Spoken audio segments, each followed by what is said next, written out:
kenapa masyarakat NTT harus mendukung Pak Melki Joni?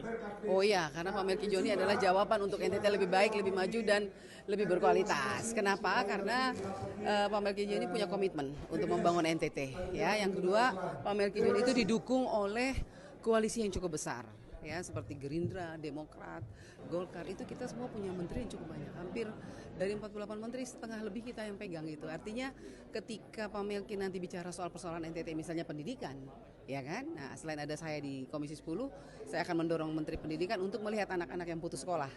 Ya, karena anak-anak putus sekolah itu kan undang-undangnya kan harus sekolah karena dibiayai oleh pemerintah. Jadi semua anak-anak yang putus sekolah kita pastikan harus sekolah. Itu ada undang-undangnya. Dan saya sebagai mewakili NTT di tingkat pusat, saya akan berjuang itu melalui Menteri Pendidikan.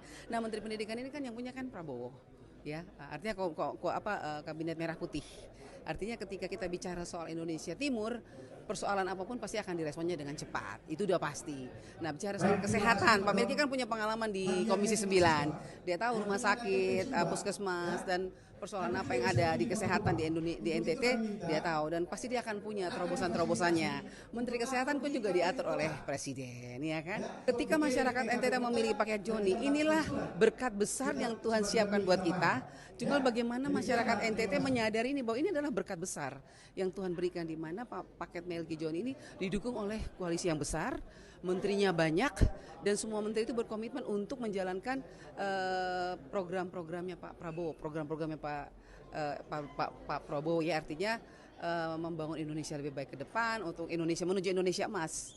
Ya, salah satunya itu contohnya kayak tadi makan gratis. Ya, dengan makan gratis ini tadi dikatakan 8 miliar akan sampai ke NTT. Nah, bayangkan. Nah, kalau 8 miliar ini tidak baik-baik dikelola oleh pemimpin daerah, maka semua rencana presiden itu akan sia-sia. Jadi saya mengatakan dari awal bahwa menurut pendapat saya, Pak Melki Joni adalah paket yang memiliki komitmen untuk membawa NTT lebih baik.